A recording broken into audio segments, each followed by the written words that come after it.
Start with the chapter excretive products and there elimination. आज हम इसमें सारे हाइलाइटेड पॉइंट्स कवर करने वाले हैं plus the PYQs along with the tricks. ठीक है, सो इसमें सबसे पहले बोला हुआ है कि जो आपके पास आयंस हो गए, फोस्फेट हो गया, सल्फेट हो गया, कार्बन डाइऑक्साइड हो गया, यूरिया, अमोनिया, यूरिक एसिड और वाटर, ये सब आपकी बॉडी में या तो मेटाबॉलिक एक्टिविटी की वजह से एक्यूमुलेट होते हैं या तो एक्सेस इंजेक्शन। ठीक है, अब ये जो सब्सटेंसेस है हमें इनको टोटली या तो पार्शियली एक्सक्रीट आउट करना होता है। ठीक है, इसमें से सबसे ज़्यादा टॉक्सिक क्या है? अमोनिया इज मोस्ट टॉक्सिक और इसके लिए बहुत सारा वाटर चाहिए होता है एक्सक्रीट आउट करने के लिए, जबकि यूरिक एसिड लीस्ट टॉक्सिक है। ठीक है, अब हम इसमें कुछ एग्जांपल्स दिए हुए हैं, वो इधर मैंने लिखे हुए समराइज करके वो देखते हैं। ठीक है, एमोनोटेरिक जो है उसमें क्या आ जाएगा, जो अमोनिया के फॉर्म में रिलीज कर रहे हैं उसमें आ जाएगा बोनीफिशियस, एक्वेटिक, एम्फीबियंस और एक्वेटिक इंसेक्ट्स। ठीक है, क्या आ जाएगा? बोनीफिशियस, एक्वेटिक एम्फीबियंस और एक्वेटिक इंसेक्ट्स, जिसमें बहुत ज़्यादा आपके पास पानी प्रेजेंट है और जो ज़्यादा कॉन्सेंट्रेटेड पानी ना हो। ठीक है, फिर नेक्स्ट आपके पास यूरियोटेलिक। यूरियोटेलिक में क्या आ जाएगा? मैमल्स आ जाएगा, मराइन फिश आ जाएगा और टेरेस्ट्रियल एम्फीबियंस आ जाएगा। ठीक है, क्या आ जाएगा? मैमल्स, मराइन फिश, इसमें क्या था? बोनी फिश था, इसमें मराइन फिश है, और टेरेस्ट्रियल एम्फीबियंस आ जाएगा। यूरिकोटेलिक में क्या आ जाएगा? रेप्टाइल्स, बर्ड्स, लैंड स्नेल्स और इंसेक्ट आ जाएगा। ठीक है, यहाँ पे एक प्रीवियस ईयर क्वेश्चन पूछा गया था कि ऑस्मो कन्फॉर्मर्स जो होते हैं उनको सी वाटर में अगर हम प्लेस करते हैं तो वो अपनी ऑस्मोलैरिटी जो है वो चेंज कर सकते हैं बॉडी फ्लूइड की। ठीक है, ये स्टेटमेंट था प्रीवियस ईयर क्वेश्चन का।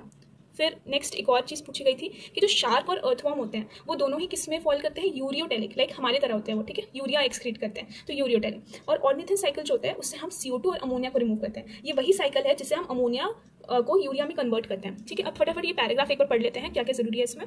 The process of excreting out ammonia is called ammonotelism. Many bony fishes, aquatic amphibians and aquatic insects are called ammonotelic. ठीक है, ammonia is readily soluble, so it is excreted out by diffusion across the body surface, या तो गिल के surface से। ठीक है, या तो बॉडी सरफेस से या तो गिल्स के सरफेस में in case of fishes as ammonium ions. ठीक है, अब mammals, many terrestrial amphibians and reptiles, ये सब किस में आ जाते हैं? यूरियोटेलिक में आ जाते हैं। अमोनिया जो होता है इस केस में यूरिया में कन्वर्ट किया जाता है, कहाँ पे? लिवर में, जहाँ पे ऑर्निथिन साइकिल होता है। ठीक है, और फिर फाइनली उसको ब्लड में रिलीज कर दिया जाता है और ब्लड को फिल्टर करके एक्सक्रीट आउट कौन करता है? किडनी करता है। ठीक है, अब कुछ जो यूरिया है आपको उसको रिटेन करके भी रखना पड़ता है आपके किडनी के मैट्रिक्स में, क्योंकि आपको ऑस्मोलैरिटी भी मेंटेन करनी है आयंस की। ठीक है, रेप्टाइल्स, बर्ड्स, लैंड स्नेल्स और इंसेक्ट जो होते हैं वो यूरिक एसिड के फॉर्म में, लाइक पैलेट एंड पेस्ट के फॉर्म में उसको एक्सक्रीट आउट करते हैं और इनको क्या बनता है? यूरिकोटेलिक। अब ये यूरिक एसिड किससे बनता है? Uric acid is formed by metabolism of adenine and guanine. ठीक है, अब नेक्स्ट पेज पे आ जाते हैं। नेक्स्ट आपके पास यहाँ पे कुछ डेटा दिया हुआ है कि आपका इनवर्टिब्रेट्स जो है उसमें सिंपल ट्यूबुलर फॉर्म में आपके पास एक्सक्रीटरी ऑर्गन होता है। वर्टिब्रेट्स में कॉम्प्लेक्स ट्यूबुलर होता है। प्रोटोनेफ्रीडिया और फ्लेम सेल किसमें प्रेजेंट होता है? प्लैटीहेल्मिन्थीज, जिसमें प्लेनेरिया एग्जाम्पल दिया हुआ है, रोटिफर्स। ठीक है, और फिर some annelids and cephalochordates like amphioxus, किसमें? Platyhelminthes like planaria, rotifers, some annelids and cephalochordates like amphioxus. ठीक है, फिर नेक्स्ट नेफ्रीडिया। नेफ्रीडिया किस में प्रेजेंट होता है? अर्थवॉर्म और अदर एनालिड्स में प्रेजेंट होता है। मालफिजियन ट्यूब्यूल्स प्रेजेंट होता है इंसेक्ट्स लाइक कॉकरोचेस में। एंटेनल ग्लैंड और ग्रीन ग्लैंड किस में प्रेजेंट होता है? क्रस्टेशियंस लाइक प्रॉन्स में। अब इसको यहाँ से हम रीड कर लेते हैं। तो यहाँ पे दिया हुआ है, a survey of animal kingdom presents a variety of excretory structures in most of the invertebrates. These structures are simple tubular forms whereas the vertebrates have a complex tubular organ called kidney. Some of these structures are mentioned here like protonephridia और flame cell जो किसमें present होता है? Platyhelminthes, platforms like planaria, rotifers, some annelids and cephalochordates like amphioxus. Protonephridia जो है वो ionic of fluid volume का regulation करता है, दैट इज ऑस्मो रेगुलेशन। ठीक है, नेफ्रीडिया किसमें कैसे फॉर्म में प्रेजेंट होता है? ट्यूबुलर फॉर्म में प्रेजेंट होता है और अर्थवॉर्म और एनालिड्स में प्रेजेंट होता है। अब नेफ्रीडिया जो होता है वो नाइट्रोजनस वेस्ट को एक्सक्रीट आउट करता है और फ्लूइड एंड आयनिक बैलेंस को मेंटेन करता है। फिर मेल्फिजियन ट्यूब्यूल जो है वो इंसेक्ट लाइक कॉकरोचेस में प्रेजेंट है और nitrogenous waste and osmoregulation ये करता है, रिमूव करता है nitrogenous waste and osmoregulation करता है। एंटेनल ग्लैंड और ग्रीन ग्लैंड जो है वो एक्सक्रीटरी फंक्शन करता है किसमें? क्रस्टेशियंस लाइक प्रॉन्स में। अब यहाँ पे ये लास्ट वाले लाइन में ना कहीं पे भी आयनिक एंड फ्लूइड वॉल्यूम का बैलेंस नहीं लिखा है, ऑस्मो रेगुलेशन नहीं लिखा हुआ है, तो ये चीज़ भी हमें ध्यान रखनी है कि NCERT के अकॉर्डिंग एंटेनल ग्लैंड्स के लिए ऐसा कुछ लाइन मेंशन नहीं है। अब नेक्स्ट है हमारे पास human excretory system. So human excretory system कहाँ पे प्रेजेंट है? आपका T12 से L3 के बीच में प्रेजेंट है, that is last thoracic and third lumbar के बीच में प्रेजेंट है, dorsal inner wall of abdominal cavity में। ठीक है, dorsal inner wall of abdominal cavity, इसलिए इसको रेट्रोपेरिटोनियल भी बोला जाता है। ठीक है, अब इसका साइज कितना है? किडनी का साइज आपका जो लेंथ है that is 10 to 12 centimetre, with जो है that is 5 to 7 centimetre and 2 to 3 centimetre आपका थिकनेस है। इसको फटाफट से यहाँ पे नोट कर लेते हैं कि हमें याद हो जाए। लेंथ जो है that is 10 to 12 centimetre, with जो है दैट इज 5 to 7 सेंटीमीटर, और आपके पास जो लास्ट डायमेंशन था दैट इज आपका थिकनेस, राइट? तो थिकनेस जो है वो है आपका 2 to 3 सेंटीमीटर। फाइन, सो इसका वेट जो है वो भी बहुत ज़रूरी है। इसका वेट है 120 ग्राम से 170 ग्राम जितना, ठीक है, 120 ग्राम से 170 ग्राम जितना इसका वेट है। Towards the inner of the, अब यहाँ से हम किडनी के अंदर का स्ट्रक्चर देख रहे हैं कि जब आप सेंटर पे जाते हैं of the inner concave surface, जैसे ऐसे है किडनी, तो इसके आप सेंटर पे जब जाते हैं तो आपके पास एक नॉच प्रेजेंट होता है जिसको हम क्या बोलते हैं, हाइलम बोलते हैं, जहाँ से ureters, blood vessels and nerves जो है वो एंटर करते हैं, not exit. This is important line, enter करती है, एग्जिट नहीं करती, ठीक है। एंटर लिखा हुआ है यहाँ पे वर्ड, तो क्या क्या एंटर करता है, ureters, blood vessels and nerves. अब अपने पास जो हाइलम है, near to the hilum is a broad funnel shaped space called the renal pelvis, ठीक है। तो हाइलम के पास ही, जैसे मैं आपको इस डायग्राम में दिखाऊं तो आपको ज़्यादा क्लियर हो कि ये जो हाइलम है, इधर ये हाइलम है, ठीक है। अब इसके पास ही आपके पास क्या प्रेजेंट है, रीनल पेल्विस प्रेजेंट है। दिस इज रीनल पेल्विस, ये जो ब्रॉड बीच में स्पेस है ना, दैट इज रीनल पेल्विस, ये वाली, ये यहाँ पे लेबल भी है रीनल पेल्विस, ठीक है। तो यहाँ पे क्या होता है, renal pelvis with projection called calyces, और उसके पास प्रोजेक्शन है जिसको हम क्या बोलते हैं, कैलिक्सिस। ये इसके पास ये जो रीनल पेल्विस है वो इसके यहाँ पे प्रोजेक्ट आउट कर रहा है, ठीक है, जिसको हम क्या बोलते हैं, कैलिक्सिस करते हैं।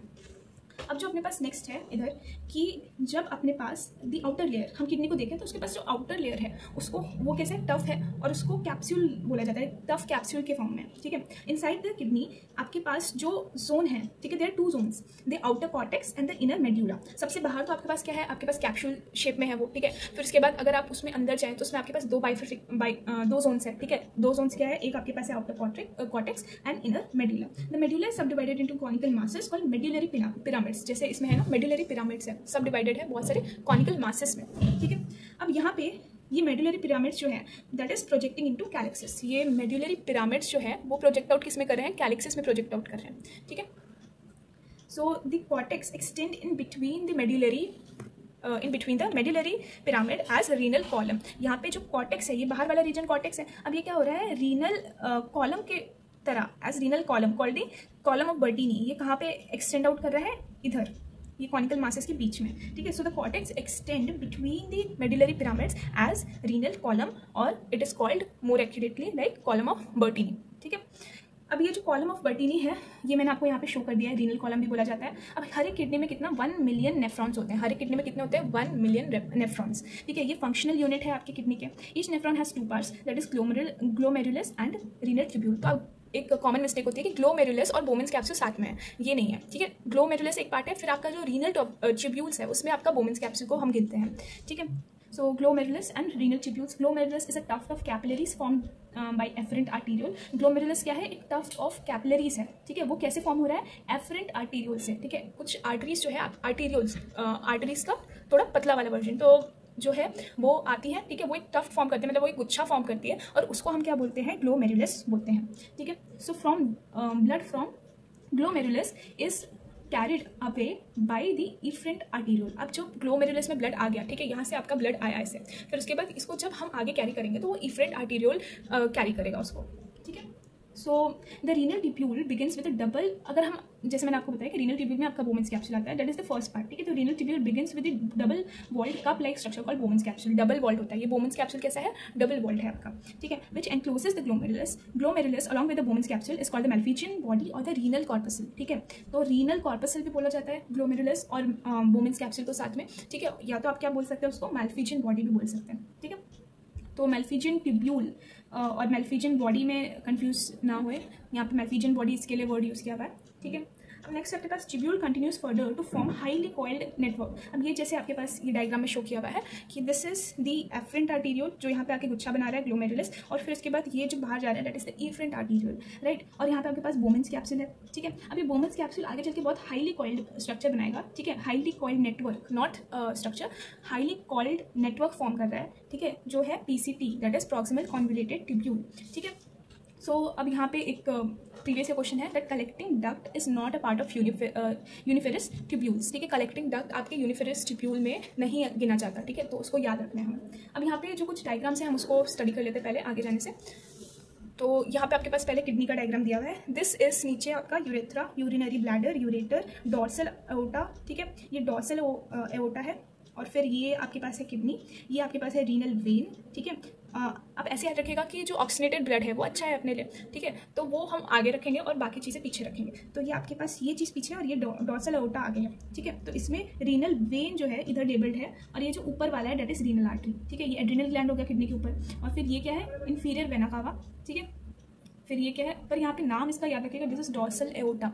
आगे तो है पर दिस इज डॉर्सल एओर्टा, ठीक है, मतलब डायग्राम के हिसाब से मैं बता रही हूँ, आगे है। और इसको क्या बोला हुआ है हमने, डॉर्सल एओर्टा। ये आपका पेल्विस वाला रीजन है, मेडुला है, this is the cortex, fine. ये डायग्राम हो गया। अब ये डायग्राम देखते हैं। इस डायग्राम में आपको इंपॉर्टेंट चीज़ें मेंशन है, दैट इज मेल्फी, ये आपके पास क्या मेडुलरी पिरामिड है ये। फिर ये प्रोजेक्ट किस में कर रहे हैं, कैलेक्सिस में। फिर रीनल पेल्विस आ रहा है आपके पास, ठीक है। और ये क्या है, रीनल कॉलम, जिसको कॉलम ऑफ बर्टीनी भी बोलते हैं, दिस इज कॉर्टेक्स, ठीक है। रीनल कैप्सूल है बाहर की तरफ, ये मेडुला वाला पार्ट है, ठीक है, जिसमें मेडुलरी पिरामिड्स है। अब ये रीनल पेल्विस जो है वो आगे चल के यहाँ पे आपका जो ओपनिंग है, this is hilum, right, notch जो हाइलम है। अब यहाँ पे आपके पास क्या है, रीनल आर्टरी है, ये रीनल आर्टरी है। यहाँ पे आर्टरी क्या है, पीछे है, ठीक है, ये याद रखना डायग्राम के हिसाब से। दिस इज रीनल वेन, ठीक है, रीनल आर्टरी पीछे है इसमें और रीनल वेन आगे। ये सब थोड़ी थोड़ी चीज़ें ध्यान में रखनी है हमको। अब यहाँ पे जो नेक्स्ट डायग्राम है उसको भी स्टडी कर लेते हैं। This is afferent arteriole, glomerulus, Bowman's capsule, efferent arteriole, ये आपके पास आ जाएगा यहाँ पे proximal convoluted tubule, this is distal convoluted tubule, ये आपके पास डिसेंडिंग लूप ऑफ हेनले हो जाएगा, असेंडिंग लूप ऑफ हेनले। और यहाँ पे जो ये ब्लड वेसल्स जा रही हैं, दिस इज वासा रेक्टा, ठीक है, this is collecting duct, okay. तो ये डायग्राम भी हो गया अभी। अब नेक्स्ट हम पेज पे चलते हैं। हम बात कर रहे थे पीसीटी के बारे में, ठीक है। So a hairpin shape Henle's loop is the next part of the tubule which has descending and the ascending limb. अब नेक्स्ट क्या है आपके पास, Henle's loop जो descending limb होता है और ascending limb होता है उसके पास। हाईली कॉइल्ड ट्यूबुलर स्ट्रक्चर उसके बाद आता है, that is distilled convoluted tubule। अब यहाँ पे ना आपको मैं दो डिफरेंस दिखाऊंगी जो बहुत इंपॉर्टेंट है कि यहाँ पे आपके पास प्रॉक्सिमल पीसीटी के लिए जो लिखा हुआ है line, that is highly coiled network, fine. और आपके लिए बीसीटी के लिए क्या लिखा हुआ है line, that is highly coiled tubular region, ठीक है। ट्यूबुलर रीजन कहाँ पे आ जाएगा आपके पास, डीसीटी में आ जाएगा। और हाईली कॉइल्ड अगर नेटवर्क बोलते हैं तो वो पीसीटी के केस में आ जाएगा, ठीक है। आपको ऐसे याद रखना है कि पीसीटी जो है ना बहुत ज़्यादा कॉन्वोल्यूटेड है, मतलब ऐसे याद रखने के लिए इमेजिन करिए कि पीसीटी बहुत ज़्यादा कॉन्वोल्यूटेड है, इसलिए हम उसके लिए नेटवर्क वर्ड यूज़ कर रहे हैं, ठीक है।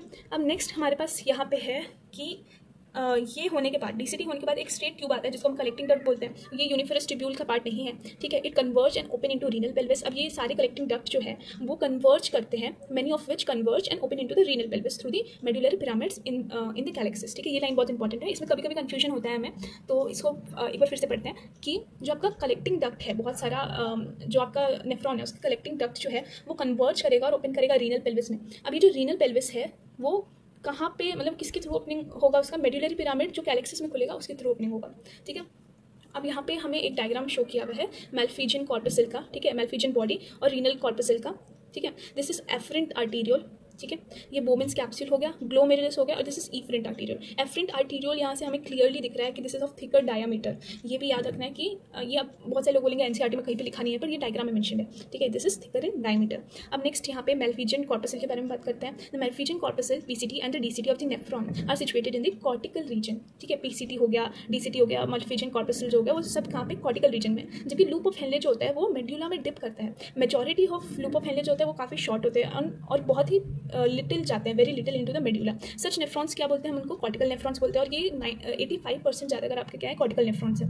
फिर नेक्स्ट आपके पास एक केस क्या हो सकता है कि लूप ऑफ हेनले बहुत ही लॉन्ग हो और वो डीपली रन कर रहा हो मेडुला में। इस केस में इसको बोलेंगे जस्टा मेडुलरी नेफ्रॉन, ठीक है, जस्टा मेडुलरी नेफ्रॉन। अब जो इफरेंट आर्टीरियल है, ठीक है, efferent arteriole emerging from the glomerulus form a fine capillary network around the renal tubule, this is called peritubular capillary. यही जो नेटवर्क फॉर्म हो रहा था ना, ठीक है, अगर वो डीप चले जाता है तो उसको वासा रेक्टा बोलते हैं, और ऊपर की तरफ होता है तो उसको क्या बोलते हैं, पेरीट्यूबुलर कैपिलरी बोला जाता है। ये एफरेंट आर्टीरियल ही बना रहा है इसको, ठीक है। So peritubular capillary, a minute vessel of this network runs parallel to the Henle's loop forming a U shaped vasa recta, ठीक है। इसी का एक माइन्यूट वेसल जो है वो पैरेलल जाता है हेनलेस लूप के, और उसको हम क्या बोलते हैं, वासा रेक्टा बोला जाता है, ठीक है। वासा रेक्टा इज एब्सेंट और highly reduce in cortical nephrons. अगर कॉर्टिकल नेफ्रॉन है तो वासा रेक्टा जो है वो हाईली रिड्यूस होगा, या तो आपका क्या होगा, एब्सेंट ही होता है बहुत सारे केस में, ठीक है। अब नेक्स्ट है यूरिन फॉर्मेशन। तो यूरिन फॉर्मेशन के 3 मेजर आपके स्टेप्स है, that is glomerular filtration, reabsorption and secretion. क्या है पहला, ग्लोमेरुलर फिल्ट्रेशन, फिर नेक्स्ट है रीएब्जॉर्प्शन और लास्ट है फिल्ट्रेशन, ठीक है, sorry secretion. Glomerular filtration, reabsorption and secretion, ठीक है। तो पहले ग्लोमेरुलर फिल्ट्रेशन में क्या होता है, आपके pass on average 1100 to 1200 ml of blood is filtered bye the kidney per minute, which constitute रफली 1/5 of the blood pumped out by each ventricle. अब आपको याद होगा कि हर एक वेंट्रिकल, ईच वेंट्रिकल आपका कितना ब्लड पंप करता था, that is about 5 litre 5000 ml, ठीक है। इसका अप्रॉक्सीमेटली अगर आप 1/5 लेंगे तो वो आपका पर मिनट फिल्ट्रेशन रेट होता है किडनी का, ठीक है, ठीक है। फिल्ट्रेशन रेट नहीं, मतलब इतना ब्लड जो होता है वो फिल्टर होता है किडनी के द्वारा पर मिनट, ठीक है। सो ऑन एवरेज 1100 to 1200 है, ये कितना है, 1100 से लेके 1200 जितना हो सकता है, ठीक है। अब यहाँ पे नेक्स्ट है कि ये जो glomerular capillary blood pressure causes the filtration through 3 layers. अब ये जो ब्लड प्रेशर है, ठीक है, उसकी वजह से क्या होता है आपका ग्लोमेरुलर कैपिलरी ब्लड प्रेशर जो है GCBP जिसको हम बोलते हैं, और वो 3 लेयर से आपका फिल्ट्रेशन होता है। 3 लेयर क्या होगा, पहले तो endothelium of the glomerular blood vessels, जो ग्लोमेरुलस में ब्लड वेसल्स है उसका एंडोथीलियम, ठीक है। फिर नेक्स्ट आ जाएगा एपिथीलियम ऑफ बोमेंस कैप्सूल, बोमेंस कैप्सूल जो है उसका एपिथीलियम, और एक उनके बीच में जो आपके पास क्या आ जाता है बेसमेंट मेम्ब्रेन, ठीक है, basement membrane between these 2 layers वो हो जाएगा। तो ये 3 लेयर हो गए। The epithelial cell of the Bowman's capsule is called podocyte. अब इसका एपिथेलियल सेल को हम क्या बोलते हैं, पोडोसाइट बोलते हैं, जो एक इंट्रिकेट मैनर में अरेंज होते हैं। इंट्रिकेट मैनर में कैसे, मतलब कि वो ऐसे अरेंज है कि वो थोड़े से कुछ माइन्यूट स्पेसेस छोड़ रहे हैं, जिसको हम क्या बोलते हैं फिल्ट्रेशन स्लिट बोलते हैं, या तो स्लिट पोर बोला जाता है। और ये ब्लड जो है वो इतनी बारीकली फिल्टर आउट होता है कि almost all the constituent of the plasma, this is very important, all the constituent of the plasma not blood, ठीक है, सारा constituent of the plasma except that of the protein passes on to the lumen of the Bowman's capsule, ठीक है। इस process को क्या बोला जाता है, अल्ट्रा फिल्ट्रेशन। मैं फिर से बोलूंगी, all the constituents of the plasma is filtered out except the आपका प्रोटीन्स, ठीक है। अब नेक्स्ट अपने पास ये है कि the amount of filtrate form by the kidney per minute is called glomerular filtration rate, ठीक है। वो तो था कि आपका फिल्टर कितना हो रहा है ब्लड, तो 1100 to 1200, पर कितना फिल्टर आउट हो के आपके बोमेंस कैप्सूल में आ रहा है, ठीक है। The amount of filtrate form, जो फिल्ट्रेट आपके पास बन रहा है, ठीक है, bye the kidney per minute, उसको हम क्या बोलते हैं, GFR बोलते हैं। अब GFR कितना होता है, वो होता है 125 ml, कितना होता है 125 ml, जितना आपका GFR होता है, GFR, ठीक है, 125 ml। और अगर हम इसको डे के लिए कैलकुलेट करें तो that is 180 litres per day, ठीक है, 125 ml पर मिनट और 180 लीटर्स पर डे। अब जो JGA है that is glomerular, that is juxta glomerular apparatus, ये जो होता है वो एक स्पेशल सेंसिटिव रीजन है जो सेलुलर मॉडिफिकेशन से फॉर्म हो रहा है, किसका, डिस्टल कॉन्वलेटेड ट्यूब्यूल्स का और एफरेंट आर्टीरियोल, ठीक है, this is afferent arteriole not efferent arteriole, distal convoluted tubules और एफरेंट आर्टीरियोल से बन रहा है। At the location of their contact, a fall in the GFR activates the JG cells to release renin, ठीक है। अब ये जस्टा ग्लोमेरुलर अपैरेटस जो है उसके पास आपके पास क्या होता है, JG सेल्स होते हैं। तो ये जो JG सेल्स है वो क्या करते हैं, आपका एक आपका एंजाइम रिलीज करते हैं, ठीक है, दैट इज रेनिन, ठीक है। तो ये रेनिन क्या करता है, वो आपका GFR को इंक्रीज करता है, क्योंकि a fall in the GFR activates the JG cell to release renin which can stimulate the glomerular blood flow and thereby the GFR back to normal, मतलब नॉर्मल में वापस लाता। अब नेक्स्ट आपके पास यूरिन जो रिलीज होता है दैट इज 1.5 लीटर। अब आपके पास इतना फिल्ट्रेट आ रहा है 180 लीटर्स पर डे, पर आपके पास यूरिन सिर्फ 1.5 लीटर रिलीज हो रहा है, क्योंकि 99% जो है वो रीएब्जॉर्ब हो जा रहा है by the process of reabsorption, ठीक है। अब जो अगर ग्लूकोज, अमाइनो एसिड और Na+, इसको कैसे याद रखेंगे, गाना, ग्लूकोज, अमाइनो एसिड और Na+, ये सब जो होते हैं वो एक्टिवली रीएब्सॉर्ब होते हैं, जबकि नाइट्रोजन वेस्ट जो होते हैं that are absorbed by passive transport. Reabsorption of water also occurs passively, ठीक है, in initial segment of the nephron, initial segment of the nephron में रीएब्सॉर्प्शन ऑफ वाटर पैसिवली होता है। अब during urine formation the tubular cells secrete substances like H+, K+ और ammonia. So tubular secretion is an important step for urine formation because ये ionic और acid base balance of the body को regulate करता है। अब next बात करते हैं फंक्शंस ऑफ द ट्यूब्यूल्स की।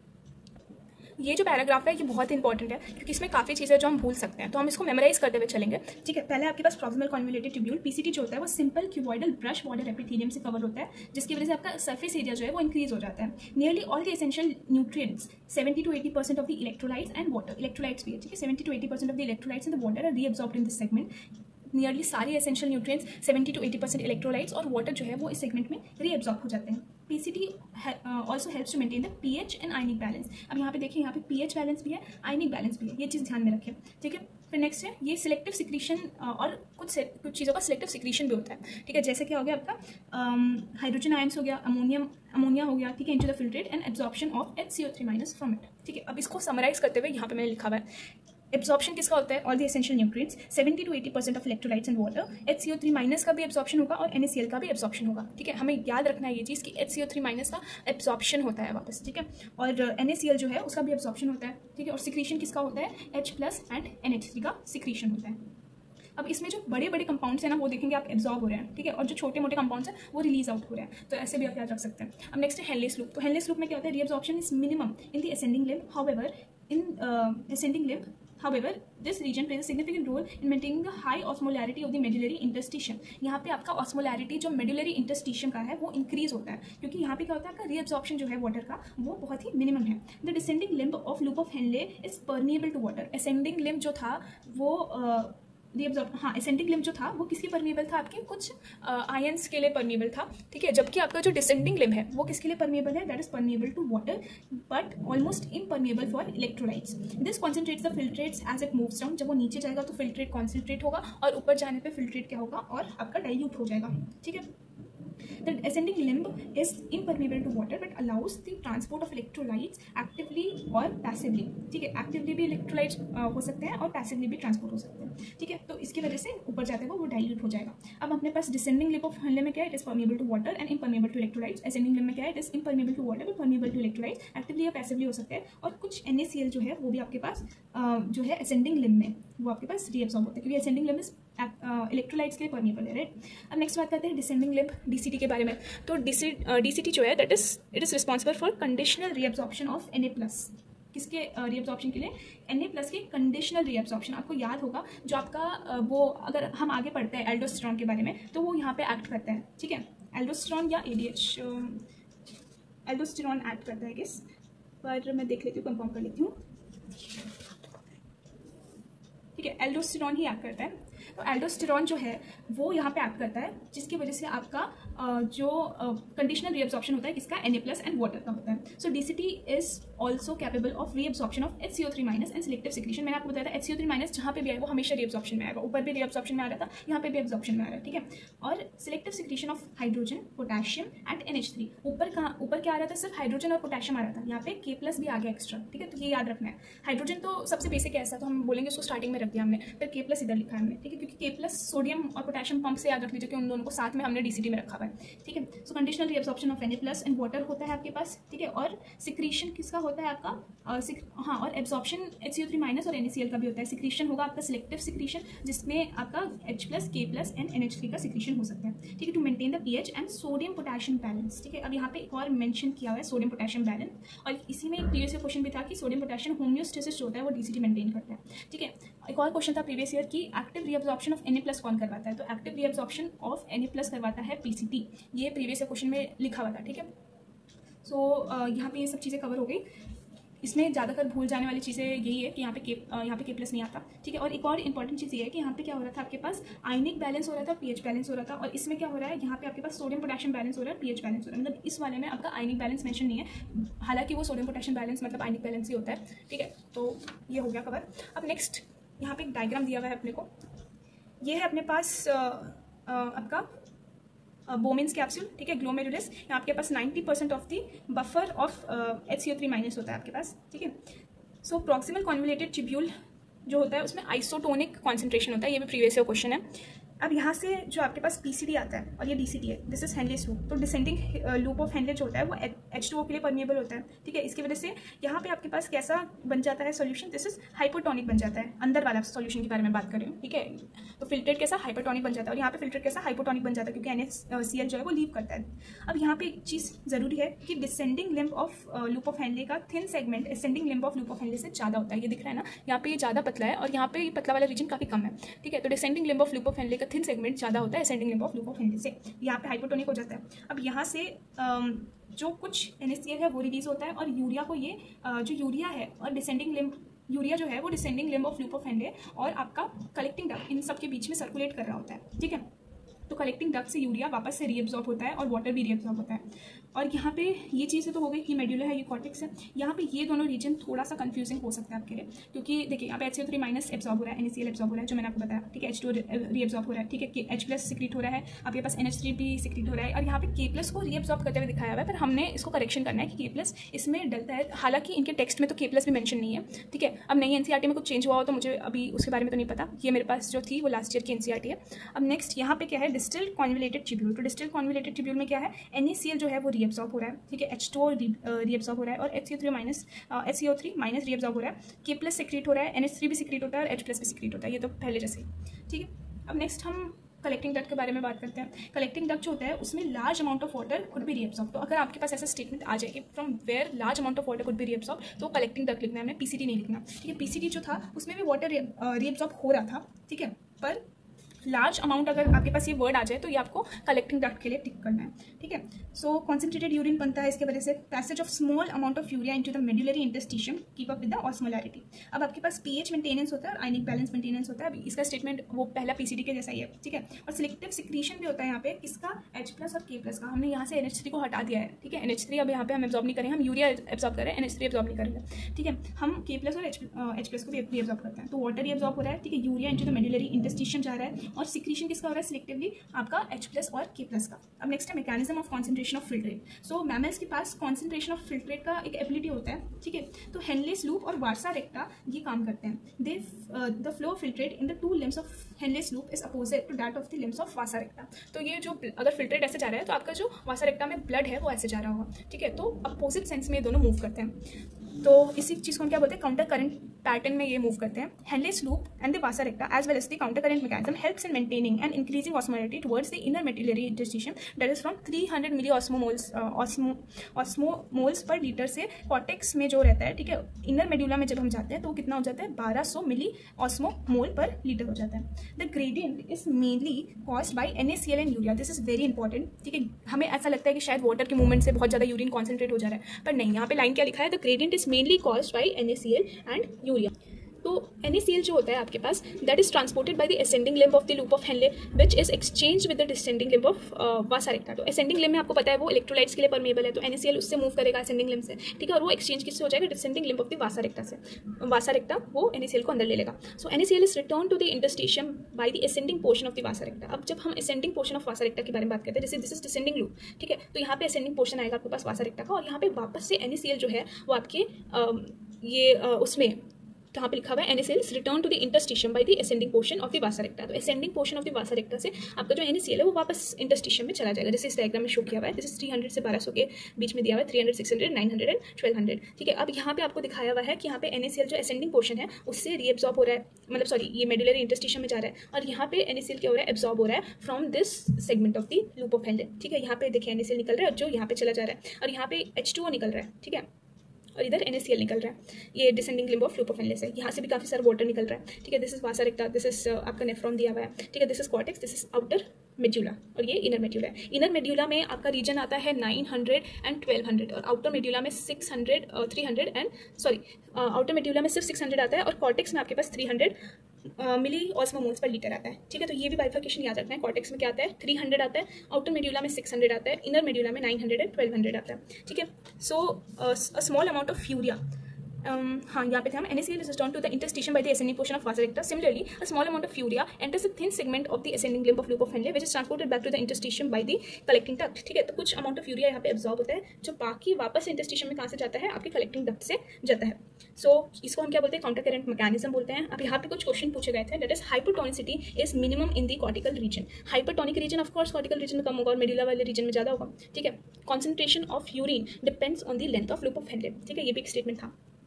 अब जो ग्रेडियंट होता है आपके पास, हाँ इसमें एक और इंपॉर्टेंट चीज़, ये आपके पास है afferent arteriole, this is efferent arteriole. यहाँ पे ये लेवल करने में कभी कभी मुश्किल हो सकती है, तो आप ऐसे देख लीजिए, this is of larger diameter, तो ये एफरेंट आ जाएगा और ये इफरेंट आ जाएगा, fine.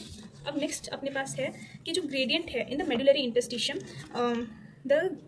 This mechanism helps to maintain the concentration gradient in the medullary interstitium, ठीक है। इसी मैकेनिज्म की वजह से कॉन्सेंट्रेशन ग्रेडियंट आता है मेडुलरी इंटरस्टिशियम में। Presence of such interstitial gradient helps easy passage of water from the collecting tubules. तो इजी पैसेज किस में से हो रहा है, आपके कलेक्टिंग ट्यूब्यूल्स से हो रहा है वाटर का, thereby concentrating the filtrate. The human urine produced is nearly 4 times concentrated than that of the initial filtrate. Initial filtrate से 4 गुना ज़्यादा कॉन्सेंट्रेटेड यूरिन आपका रिलीज होता है। अब नेक्स्ट बात करते हैं regulation of kidney function. So kidney function जो होता है वो कई तरीकों से रेगुलेट होता है, ये पैराग्राफ भी बहुत इंपॉर्टेंट है। So the function of kidney is efficiently monitored and regulated by hormonal feedback and mechanism involving hypothalamus, JGA and to certain extent the heart, ठीक है। कुछ एक्सटेंट तक हार्ट भी इसमें काम आता है। क्या क्या है, हाइपोथैलेमस, ठीक है, फिर क्या आ जाएगा, JGA जेस्टोग्लोमेरुलर अपैरेटस, और आपके पास हार्ट आ जाएगा, ठीक है। अब हाइपोथैलेमस हमने क्यों लिया हुआ है इसका नाम, क्योंकि पोस्टीरियर पिट्यूटरी जो होता है वो तो सिर्फ रिलीज कर रहा है ना आपका ADH को, पर बनाता कौन है, हाइपोथैलेमस बनाता है, ठीक है। तो hypothalamus, JGA and heart. Osmoreceptors in the body are activated by the change in body volume. जैसे ही बॉडी वॉल्यूम या तो बॉडी फ्लूइड वॉल्यूम या तो आयनिक कॉन्सेंट्रेशन में चेंज होता है तो ऑस्मोरिसेप्टर्स क्या होते हैं, एक्टिवेट हो जाते हैं। And excessive loss of the fluid from the body can activate this receptors which stimulate hypothalamus to release. अगर आपकी बॉडी में से एक्सेसिव लॉस हो जा रहा है फ्लूइड का, ठीक है, तो हाइपोथैलेमस एक्टिवेट हो जाएगा मतलब स्टिमुलेट हो जाएगा और फिर वो क्या रिलीज करेगा, ADH रिलीज करेगा, जिसको हम वेसोप्रेसिन भी बोलते हैं, from the neurohypophysis, that is the posterior pituitary, ठीक है, neurohypophysis. So ADH facilitates the water reabsorption from the later parts of the tubule. अब ये आपको मेंशन नहीं है कि लेटर पार्ट क्या है, पर आपको याद रखना है ऐसे, ठीक है, कि ADH क्या होता है, later part of the tubule से आपका वाटर का जो होता है उसको रीअब्सॉर्प्शन करवाता है, एंड प्रिवेंटिंग डायूरेसिस. डायूरेसिस मतलब excessive loss of water from the body, ठीक है. So and increase in the body fluid volume and can switch off the osmoreceptors. अब बॉडी फ्लूइड वॉल्यूम बढ़ जाएगा क्योंकि पानी ज़्यादा आपकी बॉडी से रिलीज आउट नहीं हो रहा, ठीक है, तो ऑस्मोरिसेप्टर्स क्या हो जाएंगे, स्विच ऑफ हो जाएंगे, and suppress the ADH release to complete the feedback, ठीक है. So ADH can also affect the kidney function. अब ये किडनी फंक्शन को भी अफेक्ट करता है, बिकॉज ये क्या करता है, कॉन्स्ट्रिक्ट कर देता है आपके ब्लड वेसल्स को. This causes increase in the blood pressure, and increase in the blood pressure causes increase in the GFR, ठीक है. तो GFR बढ़ जाता है ADH की वजह से. ADH का कॉन्स्ट्रिक्टरी फंक्शन होता है किडनी पे, ठीक है. तो kidney ADH can also act on the kidney function, क्योंकि वो कॉन्स्ट्रिक्ट कर देता है वहाँ पे ब्लड वेसल्स को, ठीक है, जिसकी वजह से GFR जो है वो इंक्रीज हो जाएगा. So JGA plays a complex regulatory role. अब यहाँ पे आपके पास ADH का हमने पढ़ लिया सब कुछ, ठीक है. ADH में एक चीज़ तो आपको याद रखना है कि बहुत एक्सेसिव लॉस ऑफ वाटर नहीं हो रहा, ठीक है, और ग्लोमेरुलर फिल्ट्रेशन रेट जो है वो आपका बढ़ जाता है, घटता नहीं है, ठीक है. GFR क्या होगा, बढ़ जाएगा, तभी आपका जो वाटर रीअब्सॉर्ब, और वाटर ऐसा भी नहीं कि बहुत सारा वाटर लॉस हो जा रहा है बॉडी से, ये वाटर रीअब्सॉर्ब जो है वो आपका ज़्यादा हो रहा है, ठीक है. सो JGA ये थोड़ा इंपॉर्टेंट है, ठीक है. आपको ऐसा लगेगा कि GFR तो कम होना चाहिए ताकि आपका ज़्यादा फिल्ट्रेट ना बने, ठीक है, और ज़्यादा फिल्ट्रेट ना बने तो फिर आपका बॉडी से ज़्यादा रिलीज ना हो, पर ऐसा नहीं है. GFR जो है आपका इंक्रीज होगा, ठीक है. A fall in the glomerular blood flow और glomerular blood pressure GFR can activate the JG cells, ठीक है, टू रिलीज रेनिन. तो जैसे ही आपका GFR कम होता है, ठीक है, तो आपका क्या होता है, JG सेल्स होते हैं वो स्टिमुलेट हो जाते हैं और रेनिन को रिलीज करते हैं. अब ये रेनिन क्या होता है, वो किसको क्या कन्वर्ट करता है, angiotensin in the blood to angiotensin 1. अब फर्दर एंजियोटेंसिन 1 जो है वो एंजियोटेंसिन 2 में कन्वर्ट होता है, और एंजियोटेंसिन 2 जो है वो बहुत स्ट्रॉन्ग वैसोकॉन्स्ट्रिक्टर है जो इंक्रीज कर देता है GFR को, thereby increasing the GFR. So angiotensin 2 also activates the adrenal cortex to release aldosterone, ठीक है. अब ये एड्रीनल कॉर्टेक्स, देखिए एड्रीनल मेडुला जो था उसमें तो आपके पास एपिनेफ्रिन, नॉरएपिनेफ्रिन रिलीज हो रहा था, ठीक है. तो एड्रीनल कॉर्टेक्स से ये चीज़ रिलीज होती है, डेट इज एल्डोस्टेरोन. तो एंजियोटेंसिन 2 जो होता है वो एड्रीनल कॉर्टेक्स पे एक्ट करता है और एल्डोस्टेरोन को रिलीज करवाता है. अब एल्डोस्टेरोन क्या करता है, Na+ और वाटर को डिस्टिल्ड पार्ट ऑफ टिब्यूल से आपका रीअब्सॉर्ब करवाता है, DCT से रीअब्सॉर्ब करवाता है, ठीक है. सो Na+ और वाटर को रीअब्सॉर्ब करवाएगा और ब्लड प्रेशर और GFR जो है वो वापस से बढ़ जाएगा, ठीक है, मतलब वापस इंक्रीज हो जाएगा. So the complex mechanism is generally known as renin angiotensin mechanism, ठीक है. तो रेनिन खुद कुछ नहीं करता, पर रेनिन आगे चल के जो कन्वर्शंस करवाता है उसकी वजह से चीज़ें हो पाती हैं, ठीक है. एंजियोटेंसिन से angiotensin 1 and then further to angiotensin 2 और फिर उसके बाद एल्डोस्टेरोन रिलीज होता है, ठीक है. तो एंजियोटेंसिन ऐसा एक प्रोटीन है, ठीक है, produced and secreted by liver cell, ठीक है. Angiotensin produced and secreted by liver cell. So और यहाँ पे जो आपको एक इंपॉर्टेंट चीज़ है कि यहाँ पे लिखा हुआ है एंजियोटेंसिन इन द ब्लड, ठीक है. रेनिन जो एंजियोटेंसिन ब्लड में है उसको कन्वर्ट कर रहा है एंजियोटेंसिन 1 में, ठीक है. एंजियोटेंसिन 2 जो है that is absorption of Na+ in the PCT, ये काम भी करवाता है. ये कुछ प्रीवियस क्वेश्चन में मेंशन था तो मैंने यहाँ पे लिख लिया कि क्या है यहाँ पे, कि angiotensin 2 absorption of Na+ in PCT में एब्सॉर्प्शन ऑफ Na+ करवाता है, ठीक है. अब नेक्स्ट अपने पास है that is ANF, atrial natriuretic factor, ठीक है. एट्रियल नाट्रियूरेटिक फैक्टर ANF ये क्या करवाता है, वेसोडाइलेशन करवाता है. अब वेसोडाइलेशन से क्या होता है, डिक्रीज हो जाता है ब्लड प्रेशर, जिसकी वजह से ANF mechanism keeps a check on the renin angiotensin mechanism. Renin angiotensin mechanism आपका GFR इंक्रीज करवा रहा था और ANF जो है वो इस पर चेक रखेगा कि कहीं आपका GFR बहुत ज़्यादा ना बढ़ जाए, ठीक है. A large quantity of dilute urine कब प्रोड्यूस होगा, जब आप बहुत ज़्यादा अल्कोहल ले रहे हैं या बहुत ज़्यादा कैफीन ले रहे हैं या ANF का क्वांटिटी आप में ज़्यादा प्रोड्यूस हो रहा है, ठीक है. अब नेक्स्ट है आपके पास मिक्चुरेशन. तो मिक्चुरेशन क्या है, बेसिकली कि इट इज़ आपके पास जो प्रोसेस है रिलीज ऑफ यूरिन का उसको हम बोलते हैं मिक्चुरेशन, ठीक है. So urine formed by nephron is ultimately carried to the urinary bladder where it is stored till the voluntary signal. जब तक voluntary signal ना आ जाए तब तक स्टोर किया जाता है. तो आपको पता होंगे 2 स्पिंक्टर्स होते हैं. एक स्पिंक्टर जो होता है वो इनवॉलेंटरीली रेगुलेट होता है, दूसरा वॉलेंटरीली, ठीक है. तो ये वाला जब खुल जाता है तो वॉलेंटरी स्पिंक्टर बंद रहता है, जिसको आप जब आपके पास वॉलेंटरी सिग्नल्स आप प्रोवाइड करें तब वो रिलीज होगा, ठीक है.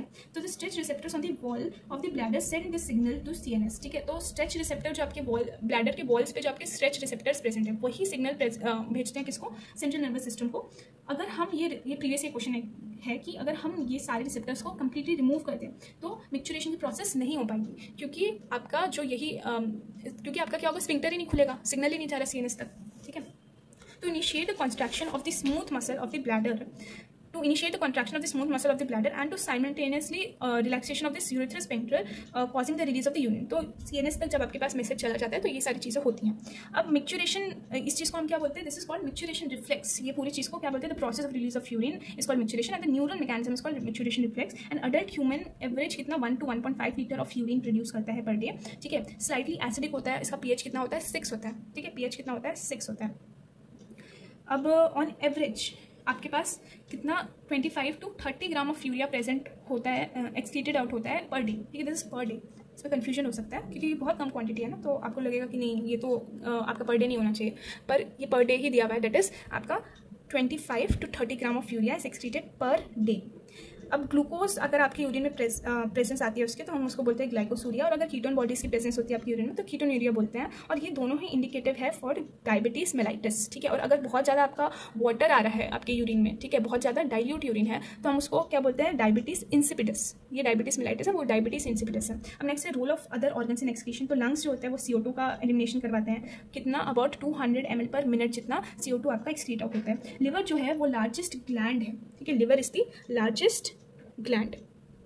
ठीक है, वो क्या सिक्रीट आउट करता है, bile containing substances like biliverdin, bilirubin, biliverdin, cholesterol and degraded steroid hormones, vitamin and drugs. ठीक है, किस चीज़ को करवाता है, फिर से करते हैं, बिलीरुबिन, बिलीवर्डिन, कोलेस्ट्रॉल। ठीक है, फिर उसके बाद degraded steroid hormones, vitamin and drugs. Vitamin को भी करता है, ये थोड़ा ध्यान में रखना पड़ेगा, विटामिन और ड्रग्स को। So most of these substances ultimately pass out with along with the digestive waste. ज़्यादातर ये सब डाइजेस्टिव वेस्ट के साथ एक्सक्रीट आउट हो जाता है। स्वेट जो होता है और सेबेशियस ग्लैंड होता है वो भी एक्सक्रीशन में हेल्प करता है। कैसे, क्योंकि जो स्वेट होता है वो वाटरी फ्लूइड है जिसमें आपके पास NaCl होता है। ठीक है, और स्मॉल अमाउंट ऑफ यूरिया और लैक्टिक एसिड भी प्रेजेंट होता है। अभी जो लैक्टिक एसिड और कहीं पे ना एसिड मेंशन है प्रीवियस क्वेश्चन में कि अमाइनो एसिड भी थोड़े एक्सक्रीट आउट हो जाते हैं इसके साथ।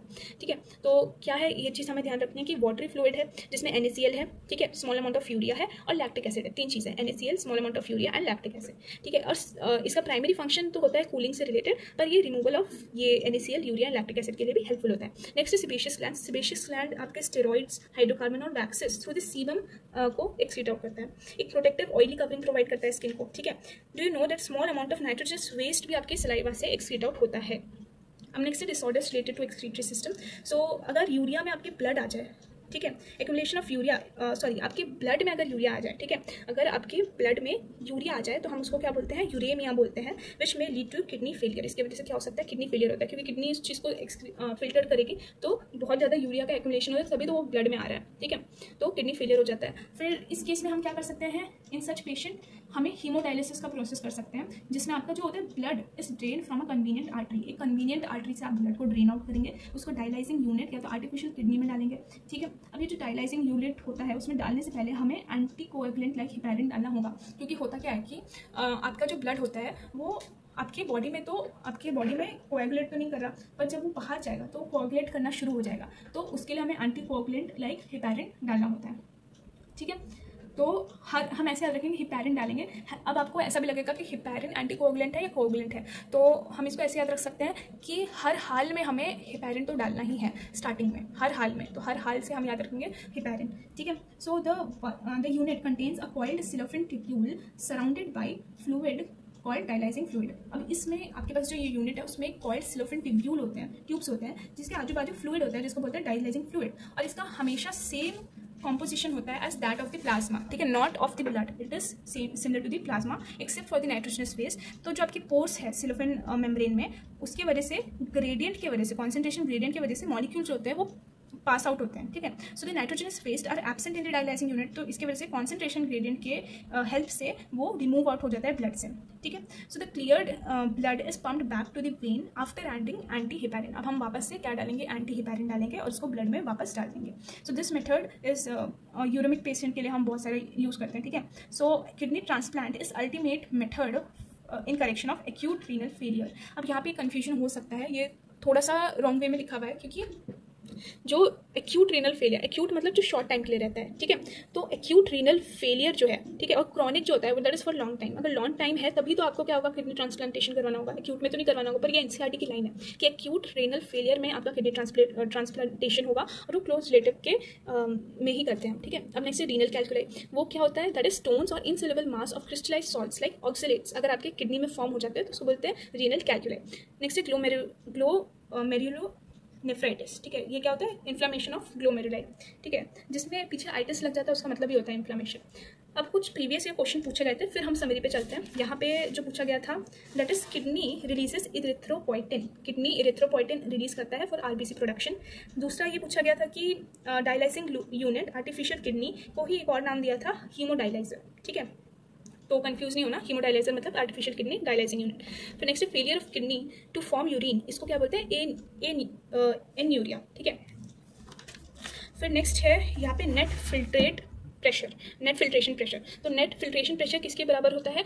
Glomerular blood hydrostatic pressure minus blood colloidal osmotic pressure, ठीक है, और आपके पास ये CHP, ठीक है, कॉर्टिकोट्रोपिक हाइड्रोस्टैटिक प्रेशर, ठीक है। तो GPHP, ठीक है, BCOP, GPHP minus BCOP plus CHP। अब ये किसके बराबर होता है? 60 माइनस 32 प्लस 18, ठीक है, जो अप्रॉक्सीमेटली आपका बराबर होता है 10 के, ठीक है। तो नेट फिल्ट्रेशन प्रेशर जो अप्रॉक्सीमेटली 10 के बराबर होता है। अब नेक्स्ट यहाँ पे कुछ समरी में इंपॉर्टेंट लाइन्स है, उसको कवर करते हैं। उससे पहले ये भी लिखा हुआ है कि bile salt releases into stool bye liver, give it colour, ठीक है। और अगर डिसऑर्डर हो जाता है तो उस आपका जो स्टूल है वो ग्रे कलर का होता है, बिकॉज कि बाइल जो होता है वो उसमें प्रेजेंट नहीं होता, जिसकी वजह से उसका कलर नहीं आता।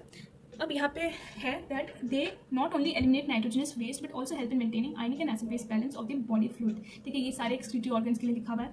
अब DCT of many nephrons join to common collecting duct, बहुत सारे डीसीटी ज्वाइन हो जाते हैं जो एक कॉमन कलेक्टिंग डक्ट में खुलते हैं, ठीक है। जरूरी नहीं है कि एक कलेक्टिंग डक्ट एक नेफ्रॉन के लिए, और बहुत सारे नेफ्रॉन्स के डीसीटी मिलकर कलेक्टिंग डक्ट में भी खुल सकते हैं। Filtration is non selective, filtration क्या होता है? Non selective process perform by glomerulus using the glomerular capillary blood pressure, non selective process है, ठीक है, सिलेक्टिव नहीं है, नॉन सिलेक्टिव है, ये थोड़ा ध्यान रखना है, ठीक है। और ये वर्ड जो है वो आगे कहीं पे भी बुक में मेंशन नहीं है, बस इसमें ही समरी में मेंशन है कि आपके पास फिल्ट्रेशन कैसा है? एक नॉन सिलेक्टिव प्रोसेस है, ठीक है। फिर ग्लोमेरुलर कैपिलरी ब्लड प्रेशर, ठीक है, ग्लोमेरुलर कैपिलरी ब्लड प्रेशर जो होता है आपके पास वो ये नॉन सिलेक्टिव प्रोसेस को करवाता है, ठीक है। और BCOP का फुल फॉर्म क्या है? ब्लड कोलॉइडल ऑस्मोटिक प्रेशर, ठीक है। फिर यहाँ पे है PCT is the major site for reabsorption and selective secretion, PCT ही मेजर साइट है जहाँ पे आपके पास रीएब्जॉर्प्शन हो रहा है, ठीक है, और सिलेक्टिव सिक्रीशन हो रहा है, ठीक है। क्या क्या हो रहा है? रीएब्जॉर्प्शन हो रहा है और सिलेक्टिव सिक्रीशन हो रहा है, वो PCT मेजर साइट है उस चीज़ की, ठीक है। फिर हेनले लूप जो है वो प्राइमरीली हेल्प करता है maintaining osmolar gradient, that is 300 to 1200 with in the kidney interstitium, ठीक है। किडनी इंटरस्टिशियम के अंदर आपका ऑस्मोलर ग्रेडियंट मेंटेन करता है, कौन? लूप ऑफ हेनले मेंटेन करता है। DCT and the collecting duct allow excessive reabsorption of water and certain electrolytes, excessive reabsorption अगर आपके पास आ जाए तो वो कौन करता है? DCT और कलेक्टिंग डक्ट करवाता है, that is it allow us excessive reabsorption of water and certain electrolytes. और ये एक प्रीवियस ईयर क्वेश्चन भी है, तो ये इंपॉर्टेंट लाइन हो जाती है, ठीक है। फिर आपके पास electrolytes and urea are retained in the interstitium by the arrangement by this arrangement, ठीक है। तो आपका जो काउंटर करेंट मैकेनिज्म था ना, उसके वजह से इलेक्ट्रोलाइट्स और यूरिया जो होता है वो इंटरस्टिशियम में आपका वो होता है, रिटेन होता है। DCT and the collecting duct concentrates the filtrate about 4 times, ठीक है। अब यहाँ पे DCT और कलेक्टिंग डक्ट को बोला हुआ है कि वो 4 times कॉन्सेंट्रेट करता है, ठीक है, बाकी चीज़ का नाम नहीं लिखा हुआ है। यहाँ पे एक ये वाली लाइन मेरे को बहुत सही लगी कि PCT is the major site of reabsorption and selective secretion, ठीक है। तो रीएब्जॉर्प्शन का तो है ही आपके पास H2 बहुत सारा रीएब्जॉर्ब होता है, ठीक है, और सिलेक्टिव सिक्रीशन का भी आपके पास ये मेजर साइट है, ठीक है। अब अगर आप बहुत लंबे हंगर स्ट्राइक पे जाएं तो क्या होगा? आपके ब्लड में, आपके यूरिन में यूरिया जो है वो लेस होगा, ठीक है, less urea in his urine, amino acids are absorbed in normal case also, ठीक है। अब इसमें एक्चुअली इस क्वेश्चन में ना 2 ऑप्शंस थे आपके पास कि अगर आप एक लॉन्ग हंगर स्ट्राइक पे जाए तो आपका यूरिया कम होगा या अमाइनो एसिड कम होगा। अमाइनो एसिड कम नहीं होगा क्योंकि आप प्रोटीन इंटेक उतना ही कर रहे हो, ठीक है, और अमाइनो एसिड कभी भी आपके फिल्ट्रेट में नहीं आते, ठीक है, वो प्रोटीन जो मैंने आपको बताया था GFR के टाइम, तो amino acid are absorbed in normal case also, ठीक है, वो एब्सॉर्ब हो जाते हैं। अगर आपके अमाइनो एसिड आ भी जाए, ठीक है, तो वो एब्सॉर्ब हो जाते हैं वापस, ठीक है, तो वो आपके यूरिन में नहीं आ सकते। जबकि आपका जो यूरिया है वो कम हो जाएगा क्योंकि आप हंगर स्ट्राइक में ना, तो आपके प्रोटीन इंटेक जो है वो कम है। प्रोटीन इंटेक जब कम होगा तो उसके वजह से आपके बॉडी में प्रोटीन से जो आपका यूरिया बन रहा है वो कम हो जाएगा, ठीक है, दैट इज आपका less urea in the urine, ठीक है। So thank you for watching.